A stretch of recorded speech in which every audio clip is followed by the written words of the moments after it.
Today on the Rise of the Challenge podcast. And I say that the week before I got furloughed, we were working from home anyways. So like starting to toy with the idea, but I was like, well, I got furloughed. I guess this was supposed to happen anyways. So, and I'd already been kind of thinking about it, planning it, because I knew I was going to do it. And so, yeah, it just kind of solidified, like, this is it. Like, this is, I always talk about burning my boats, like burn the boats, no route of escape, no plan B. Like, this is what's happening. Welcome to the Rise of the Challenge podcast. Joined today, he's the CEO and founder of Elevate Media Group and podcast host. It's Chris Anderson. How you doing today, Chris? Hey, Alex, doing great, man. We're doing today? Doing good. We're so excited to have you on the show to talk about your rise to the challenge. What we like to do with all of our guests is go right to the beginning. Talk about where you're from and what you like doing growing up. Sure, yeah. So from the middle of cornfields in Indiana, what I loved doing growing up was, being outside, going on adventures. What were adventures in my mind? Going out in the woods and running around the yard and the fields, and just exploring and just doing my own thing, using my imagination to create, these scenarios that I was going to play in, pretending, I was James Bond, Indiana Jones, superhero, whatever it was, and just really enjoyed it. Running around. We lived in a small town that was, felt safe, felt good. So I literally ran around town. So a couple miles to the fairgrounds, once I could ride a bike, things like that. And then, just enjoyed, having those adventures. Growing up in a small town, you talked about it being safe. Did you enjoy from a younger age that kind of closeness where like kind of everyone knew you or people knew each other and you kind of could go to them if you needed anything? Yeah, 100%. I think it was a really neat time and place to grow up. Like I said, once we were able to stay at home by ourselves and things like that, like we built that trust and we were of old enough age, I could walk, I could go run to a friend's house, I could ride a bike to a friend's house, and knowing the majority of people there, people knowing my family, is almost like you always had someone watching out for you, and someone to go to if you needed anything. And so, yeah, I truly enjoyed it. It was something really special about that, and I think it really helped me expand and build confidence as well myself. Going out there on your own technically as a kid, even though parents knew where you're going, parents knew people knew who you were and what you were doing, but as a kid, like, man, I'm kind of going out on my own and being able to do this and building that responsibility and having that trust from my parents was really cool. See, that's the complete opposite for me. As I grew up in a city, like lots of houses, lots of families and stuff, it's like you go like a few miles and your parents are like, which direction did you just go? Like, did you go that way, that way? And for me, I had to stay kind of in the vicinity, but I didn't have that kind of knowledge of the other families, the other households like you had, where those small towns are so kind of like one big family in a way, where for me, it's like, who are you? Have I met you before? In a way, like, like your neighbors. But I think that's something that I think those skills over time help you as you're getting older. Talk about, was there anyone in your life that was a big inspiration or motivation for you? Someone that kind of like wanted you to go out and live your dreams? My brother, my older brother, is definitely mentor, inspiration, quote unquote cheerleader, giving me that encouragement along the way, helping, trying to speak into my life as I grew up of like, what to do and how to experience life and how to take steps as you grow. My dad, and my mom both, just instilled hard work, treating people right, even when things are tough.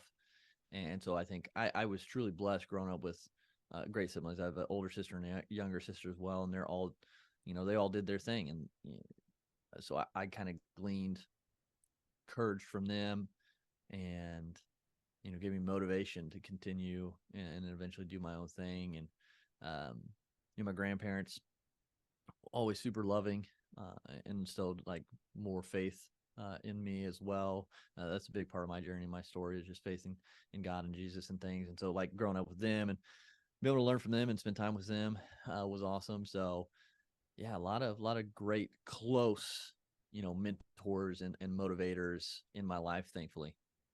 Is there something that your brother has told you from younger you that you still utilize today? Any like phrases, any kind of encouragement, any kind of mindset skills?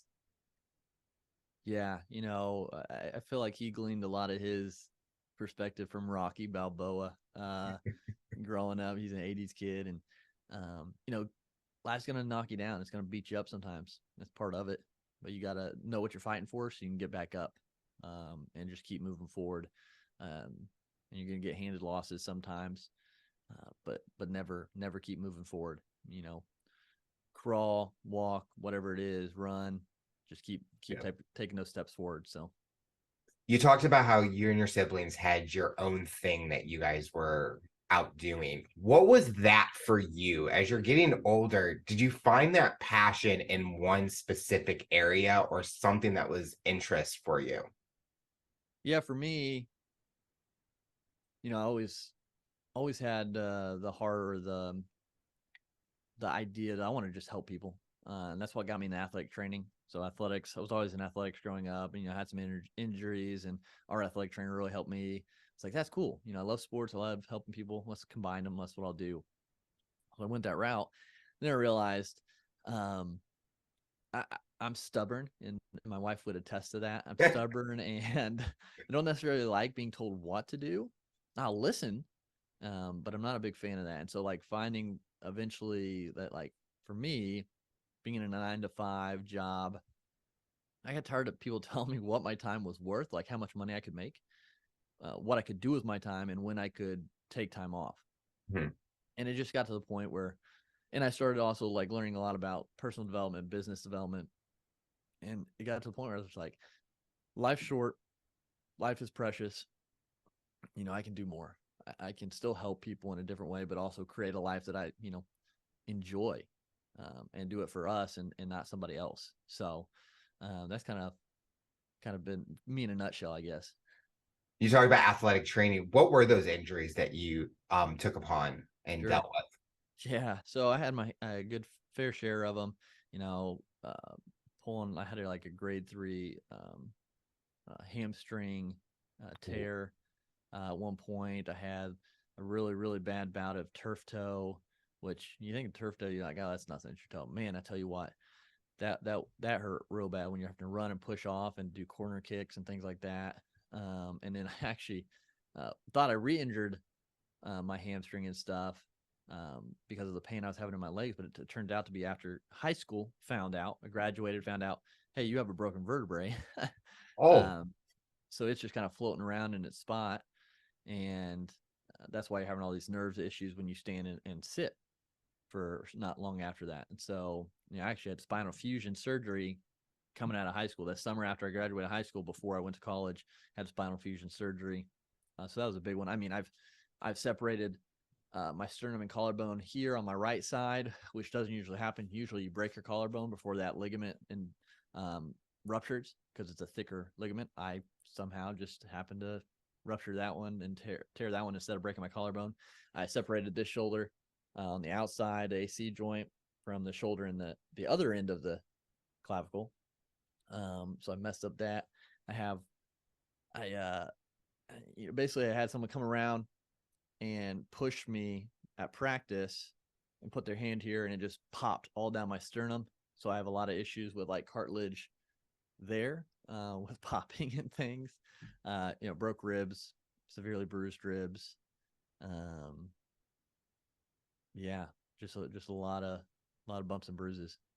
with all those injuries, did it ever play an effect mentally with you? Did it kind of lead you with mindset, struggling with that and kind of where do I go next because of all those injuries? Not necessarily where do I go next. It just kind of pissed me off a little bit because I couldn't do what I was used to. But I think it helped me, battle through, Mhm. and get back to normal. I mean, from the hamstring was crazy because I had played enough with it that when I actually healed, I had to relearn how to run. Like literally practice, I would go out, and so my brother was also the assistant coach. He's like, dude, just go learn how to run again. Because I was still running with a limp, even though I had no pain and no injury. Um, and so I had to physically go out and like tell myself, lift your leg up, lift and plant instead of like hobbling. Mhm. So it was just a big battle mentally just to keep going, I guess. But I was again stubborn and determined, like, no, I'm gonna get back. So it just I think it helped me get stronger mentally. Same with the back. You know, I went to surgery. I was like, I could come out of this paralyzed. You know, I could die in surgery because it happens to people. You know, or I could come Yeah. out, it's fixed, and I got to figure it all out again.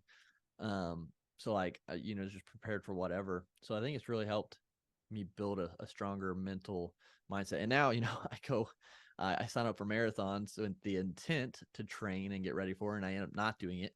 And I just go out and run a marathon to basically just battle my mindset. Uh, so yeah. Did it ever kind of have, you kind of talked about how you were determined to get back onto the field and kind of Mhm. still be what you enjoyed doing. Was there ever that moment where you're like, maybe I shouldn't do this because of the possibility of re-injury? And we kind of hear Mhm. athletes talk about that, where they go through ACL injuries, Right. big Tommy John surgeries, and they're like, I don't know if I want to even try this again. Did that Mhm. ever play an effect, or that kind of mindset of I'm gonna go battle back. I'm gonna get back out there. For me, thankfully, you know, I didn't necessarily have that. I was just, you know, I'm getting back out there. That was my mind. I'm getting back out there. I'm gonna go. Maybe I'm not 100%. Whatever. I'll be good.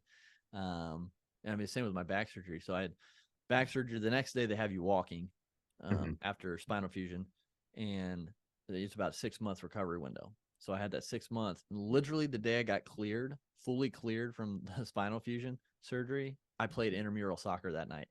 No. And you know, I trucked a guy. Like I say, I trucked a guy. We ran into each other. He fell down. And I was like, okay, my back's good. And then that was probably the only moment I ever thought about like the injury. And then I just kept playing. So You talked about how you don't like the kind of the 9 to 5 job. And where was the breaking point when it came to that, where you're like, I need to know that next chapter is coming now? yeah. So a lot of it was so my last job before I quit to go full time in entrepreneurship was, you know, I was doing all this stuff. I was doing extra stuff to try to better the organization and the program, and you know, kept getting say, hey, yeah, we're gonna move you up, we're gonna promote you, you're gonna get a different like a new position in the ranks, and I was like, cool, I mean, great, you know, and that went on for a while, and I was like, okay, like, uh, like either tell me it's gonna be a long time or tell me like actually do it, like don't just feed me a bunch Yep. of words. Like I don't care one way or the other. Just let me know the actual truth. So I was kind of getting a little bit they're probably not going to actually do this, and if they are, it's probably going to be a long time from now. And then we had in a year, my last grandparent die in the spring, and in the fall, my wife lost her last three remaining grandparents, a month apart, and the actually two died the same week. They were married. They died in the same week. Um, And so I had used bereavement for the first two, and I had all my PTOs because the her grandparents happened at the end of the year. And so they were like, hey, you know, because I said I'm going down to this funeral. My wife lost her last two grandparents now. Like, well, you've used all your bereavement, you've got all your PTO scheduled. You don't have any more of that. You can't use sick days, so you can't go. Or if you go, it'll be like you're not going to get paid for the time off. And I'm like, I'm going down there. I don't. You can fire. I don't like. It doesn't matter to me. I'm going down there to support my wife and family. And that was kind of the last one. I was like, I'm just a number. Like, and I don't. My time for someone to tell me I can't do something with my time to support my family Yeah. because I don't have time off. I was like, nah, this is not for me. And at the same time, I was really getting heavy into and personal development and professional like entrepreneurship stuff. I was like, there's more out there. I can do something. I can do it. And so those thoughts all started percolating up in the old noggin, and um, that was all in 2020. 2020. When was that? 2019. I think it was 2019, February 2020. Went to a conference, called my wife on the way home. It was up in Canada. We're in Indiana. Said, I think I'm supposed to quit my job. I just feel really called to to do something different. She's like, let's take a step back. She's a math teacher, very analytical. A plus B does not equal C in this situation. I was like, hey, no worries. So, and then fast forward to April 2020, I quit my job. But yeah, that's kind of what led me there. And it's kind of the thinking of when you leave, or if you did that career or that job, they still keep going without you. Yeah. Like you Yeah. think about all the jobs that people have had in the past, and it's been the last job I was at, it's been 2 years, and it's like they're still going. Like me leaving, for me to be happy or me to be where I want to be, that's more important than being in a job that you're not wanting to be at. And it sounds like for you, that was what the path was led for you. Yeah, and everything like that organization, that job was great. There's nothing wrong. It's a business. I understand. And so I know they have their rules and they have everything. And so I get it completely. It's nothing to get, but for me personally, like from my perspective, that's what triggered it. It's amazing organization. They care about their people. But I was still a number. Like they replace me, and that's part of it. If I lose someone on my team, I'm going to replace them. Like, doesn't mean I care about them less, but I also have a job to run, so I can continue to support people. And so, yeah, like, and if you're in a job, like, that's cool. Like 9 to 5 is for majority of people, and that's great. You can still build something on the side. You can still improve. You can still help more people, even in a 9 to 5. It's just everything that led to that moment. Just for me, that's what it led to. So, yeah, it's just, you got to figure out for you. And don't think though that you're in a comfortable, safe job just because you're in a 9 to 5, because again, blink of an eye, you could be replaced, let go, and you got to start over. So you talked about quitting your job at kind of one of the biggest moments in the last few years of what we've all been going through with the pandemic. I don't know if we can still say pandemic now, but at that time it's the start of it. Yep. Yeah. It was in Indiana. So I gave my 4-week notice in April, beginning of April. I gave them 4 weeks. So I gave them all of April before they could find someone new and replace me. 2 weeks into that, COVID hit here in Indiana hard, and I got furloughed for the last 2 weeks. So I didn't even get paid or work anyways. So like, that's when I started. With that furlough period, did it get you kind of thinking about that entrepreneurship even more and kind of like where the direction you wanted to go?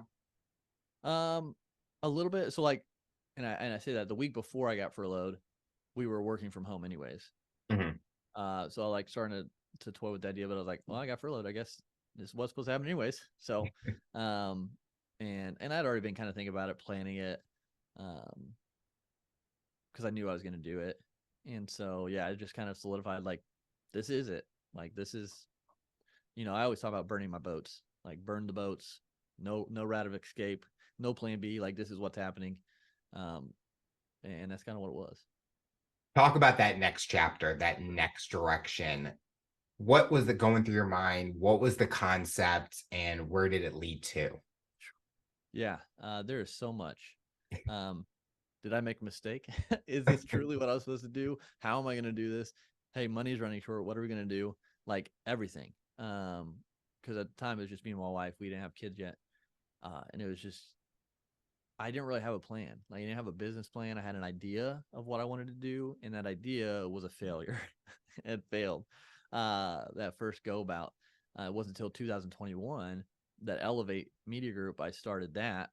And that's been growing ever since. But yeah, man, it was a lot of trial and error, a lot of learning, like crash course type learning. And yeah, getting my ego out of the way was a big one. Because I wanted to do that. The first thing I wanted to coach, but how could I coach if I had actually done it? I just saw that's what other people were doing and being successful. And I was like, okay, I can guide people in that, but I wasn't even a chapter ahead of them yet. I wasn't even a level ahead. So, I think internally, just my conscience and everything was like, dude, not the right time for this. And so, that was a big one. Just getting my pride and ego, like, okay, yeah, I can't do that because I haven't done it. Here's what is working for me right now. Should we lean into that? And I truly believe that was God saying, like, dude, get out of the way. Like, I got it for you. You just got to get yourself out of the way. So what were you wanting to coach in? Was there a specific industry, specific business type? No, and that was probably another issue. It wasn't really super specific. It was I wanted to help other people start their businesses. I was like, okay, I got my LC. I did all the little things, but I hadn't actually like brought in clients with it and all that. So I wanted to help because I love the fact and the idea, and I still do, of building a business and growing personally and professionally all together. Um, and maybe that'll be something I, do one day. But that's what I wanted to do. I wanted to help those who were just starting out. And that's why I started the podcast back in 2019, was so I can interview guests and learn from them so I could figure it out and also share that with other people. The podcast has stayed same structured, name change when I started Elevate Media Group, but yeah, that's what I wanted to do. It just wasn't the right time or moment because of my experience in it. With the podcasting, did you have any experience with speaking on camera, on audio, anything like that to prepare yourself for it? Or it was it kind of you just went for it because it Yeah. was an opportunity? Yeah.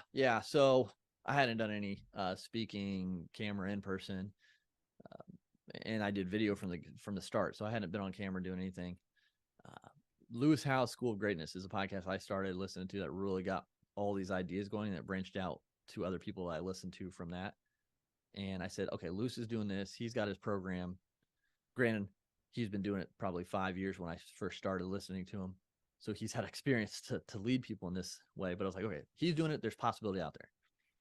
And I see the possibility of this. I see the possibility of being on video first over Mhm. just audio. And so I just kind of jumped in it. I just jumped into it. And that's kind of like, I guess that's the kind of, you know, shoot first, aim later kind of thing in my life. Is kind of what I do. Like I mentioned, I run podcasts without really training because, why not? Why not torture yourself for 26.2 miles? And so, yeah, podcasting just kind of did the same thing, just jumped into it. And I always tell people, I'm like, go back. My first episodes are still on there when it was called Pencil Leadership. Like, they're terrible. My guests aren't bad. I was terrible. My camera was awful. I was wearing kid headphones, like literally youth headphones, with my webcam. Didn't know anything about lighting. It was awful. It was bad. I was reading questions to ask, like literally robotic. Okay, not even listening to the person talking and going like they were terrible. They're awful. Like I don't know how we grew. I mean, I got better. I still don't understand how we got into the top 2% and where we are charted and stuff like that. Like, still blows my mind. But yeah, like I was terrible, but I just started and I've grown so much and we've improved so much along the way. You talked about jumping in. I started mine right when the pandemic happened because I went through Yeah. furlough for my company. I'm like, I Okay. need something to do. Yeah. Like, I need a project.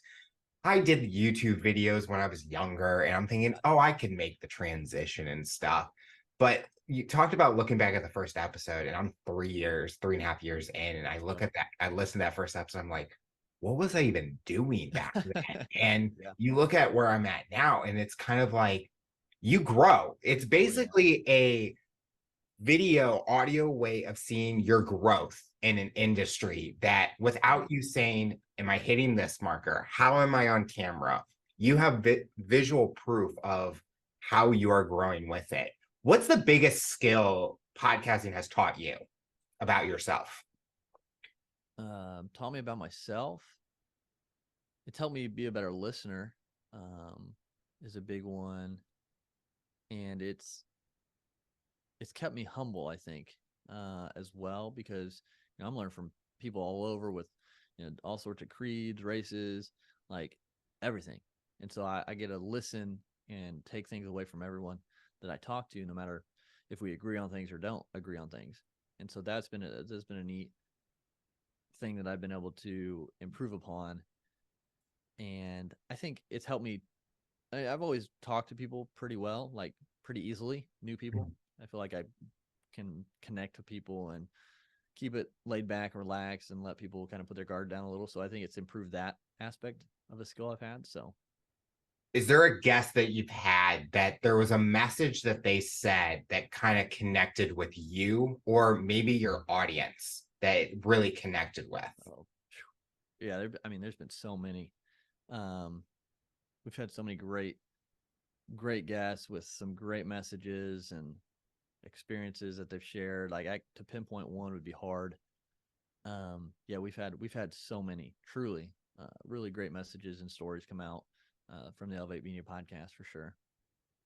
Let's go into Elevate Media Group and Sure. talk about what's the big mission for that company and what has been the proudest moment from it for you. Yeah, our big mission is just to reach and help brands and businesses understand that their story truly matters. I think it kind of goes back to that, and being able to kind of elevate them and their story through video production, because I think everyone has a story and everyone's story matters. And to be able Mhm. to come alongside those and get those out there is really a cool thing we get to play kind of in the background. So, I mean, one in particular, we work in an organization that they work on helping people who have been through really bad traumas, who have almost been aborted. So people who either survived an abortion attempt or they were going to be aborted and their parents chose not to at the last second, or crazy things like that, as well as other traumas. They speak to those individuals, and the host shares their story of that. And so being able to, work alongside them and create content and video work for them so they can share that, so they can help people heal, is a really cool thing. Has starting this business played an effect mixing your personal life and professional life? Getting a company up and going, it's a lot of hours, it's a lot of time. Did it ever take an effect for you, or were you able to balance both sides?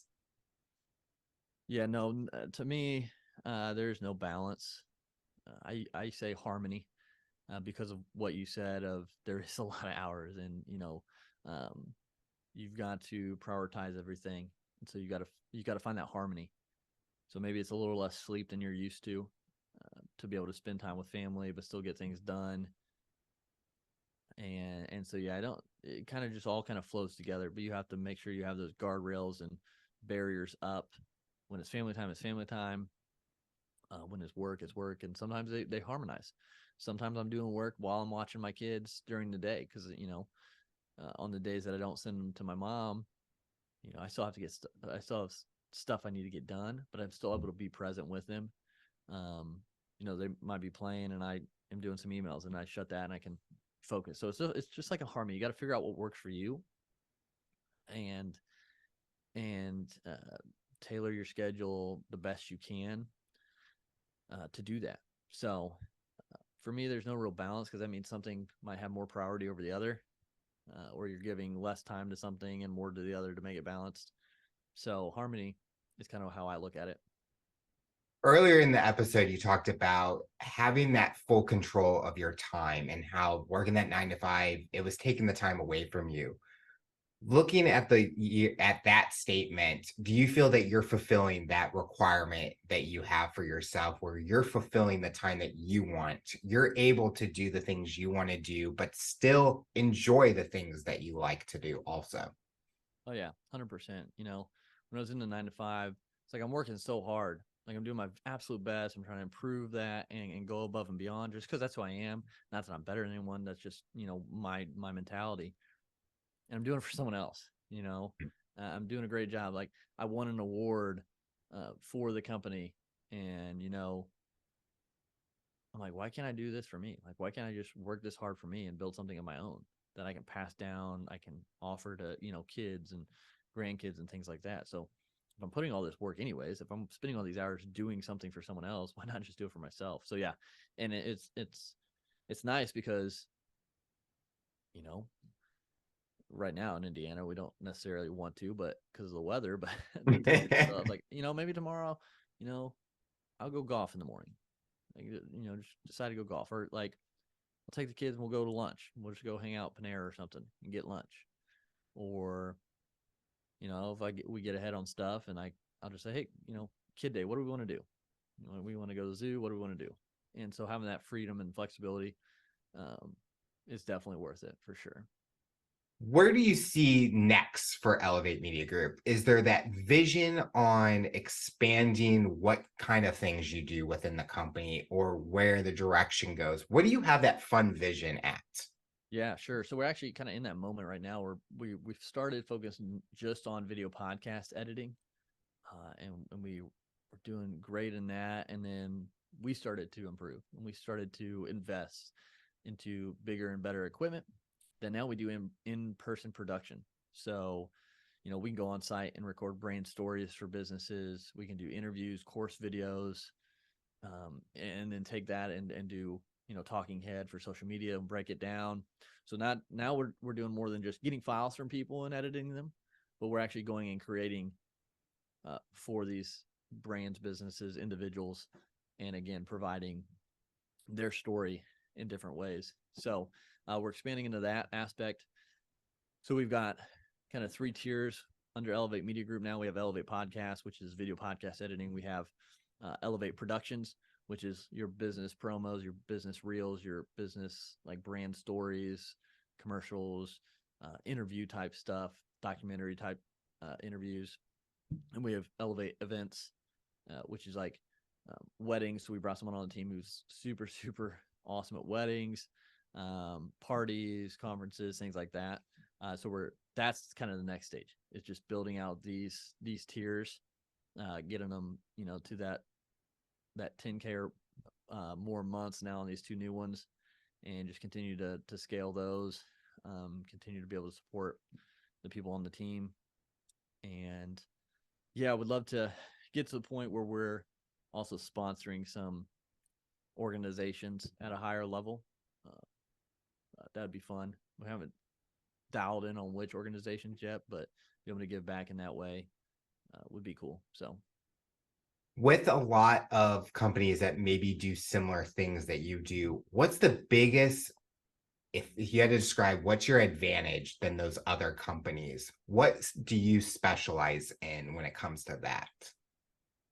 We specialize at our turnaround and the quality at which we do things.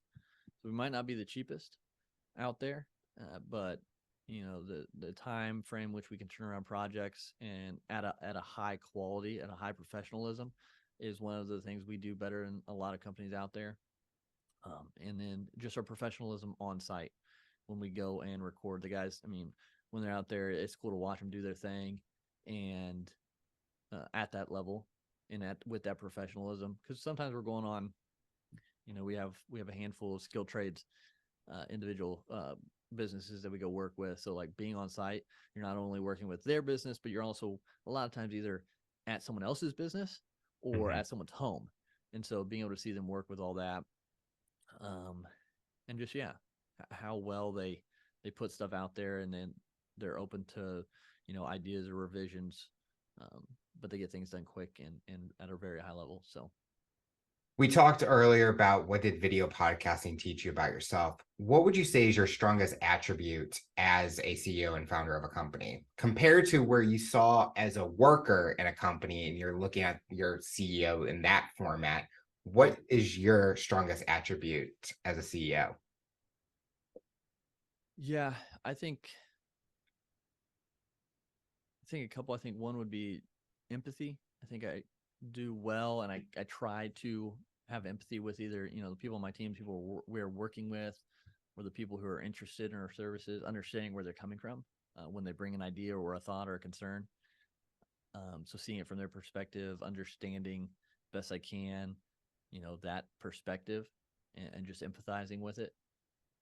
And then I would also say, my ability to talk to anybody, go up to anyone and start a conversation and make it seem like I've known them, and just help them feel comfortable. And I think those 2 things would be my biggest.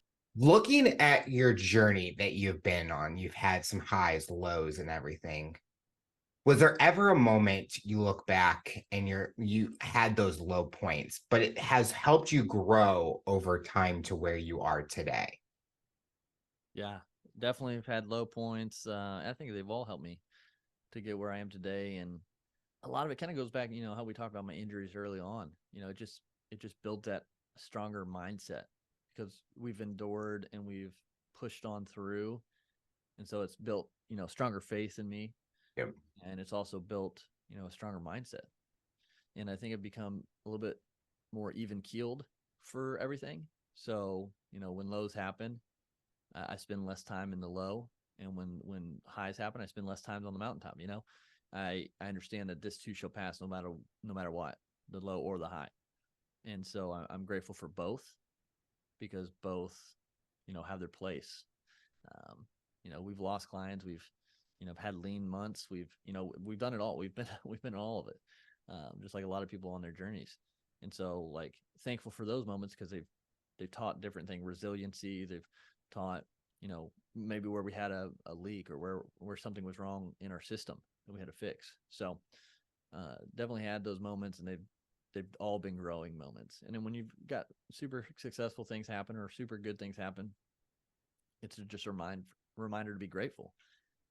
And then, life will humble you and expect it to happen. So if you can stay even keeled through it all, celebrate the wins, but don't stay there too long.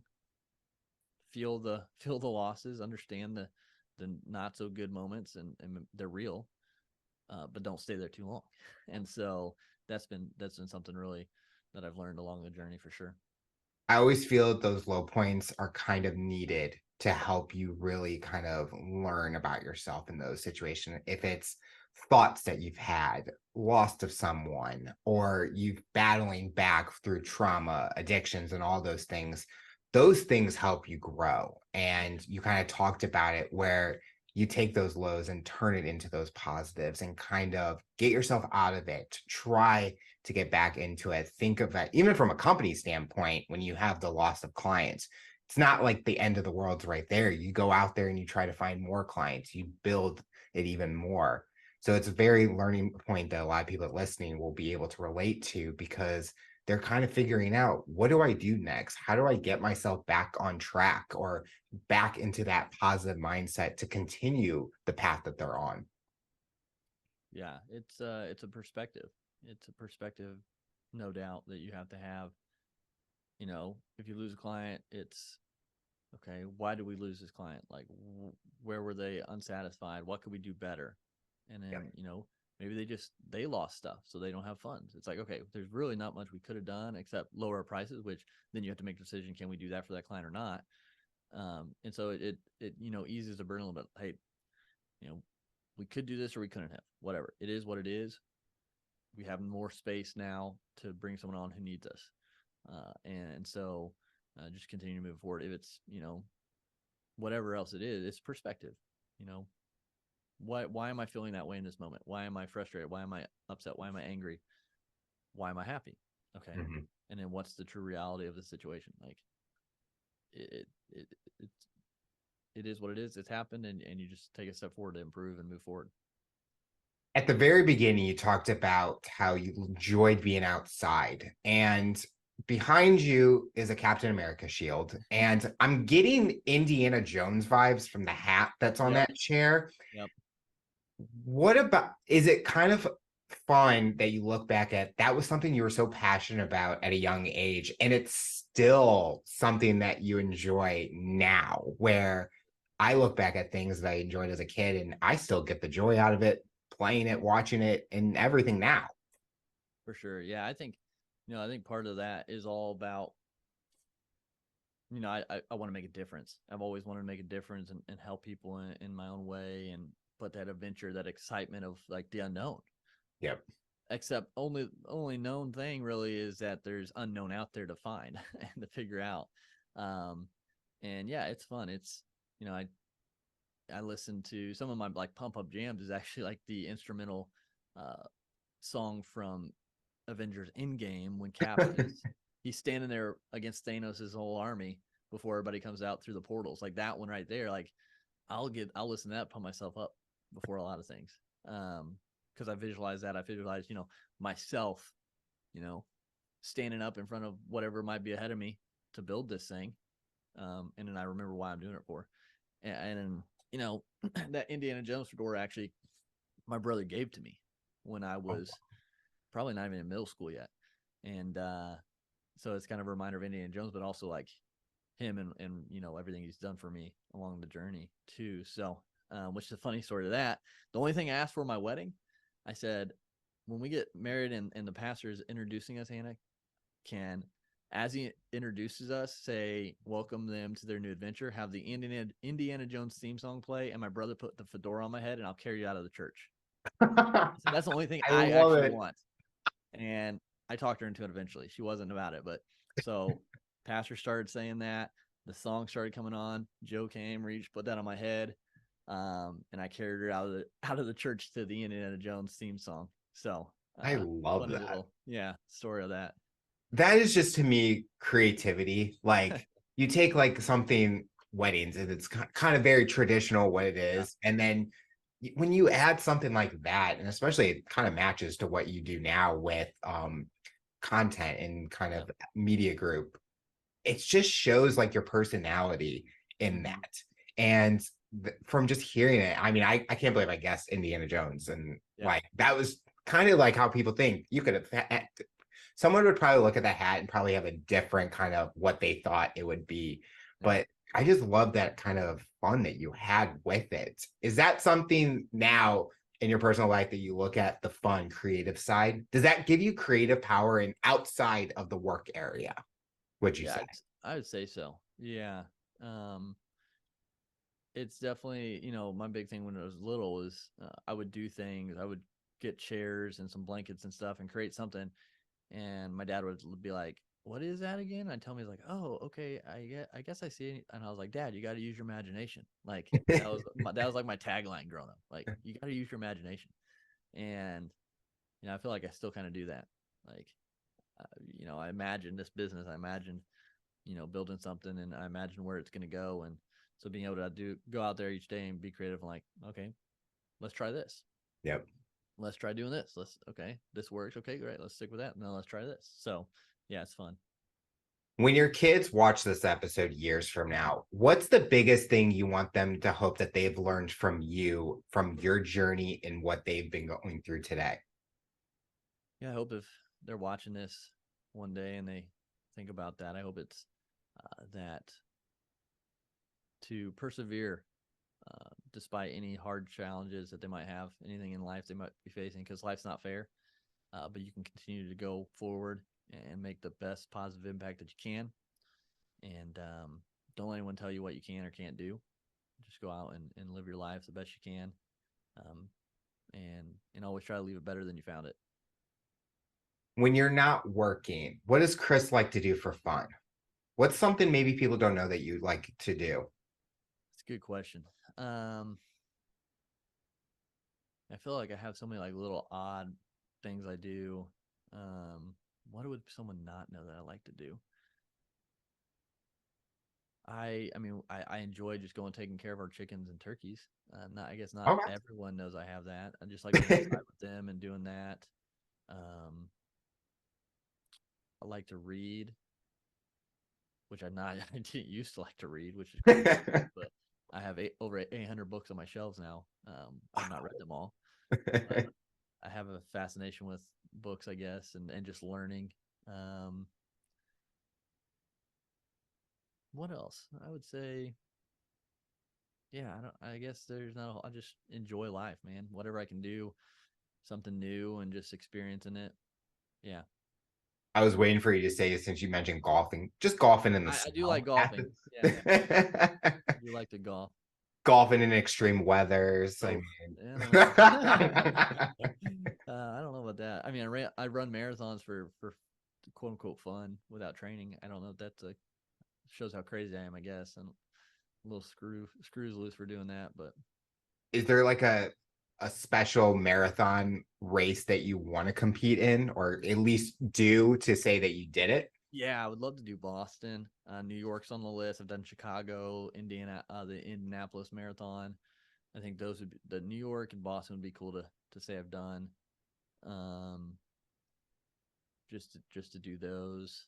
Um, I know. I think there was one at one point on the Great Wall of China. That would be a pain because I've been on the Great Wall of China and I've looked at some of those stairs, and yeah, just running and when you're tired, doing those when you're tired would be crazy. There is one in Petra, Jordan, would be cool.